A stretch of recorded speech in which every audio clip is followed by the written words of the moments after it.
Here we are. Monica is going to recite her first poem for us. Ready when you are, Monica? I'm ready.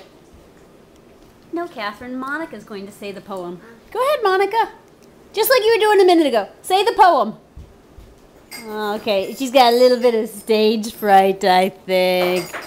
Okay, all right. We'll go to Plan B, which is Catherine reciting a classic and beautiful poem called Thank you, they lick the fingers. Thank you, they lick the knives. They spill their blocks on the tablecloth. Everything needs is getting live. And Goops, they talk while eating. And there's nothing true. And that is why I'm gonna not again. Are you? I'm not. Are you? Oh my gosh, we have a goop at the dinner. Oh no, two goops. Three goops. Always a goop, whether or not we're reciting.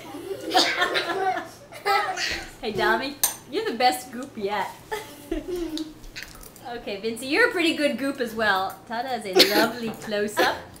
Okay, goop. That was just absolutely lovely. All right, goodbye, goops. Hi, Jeannie. Are you a goop?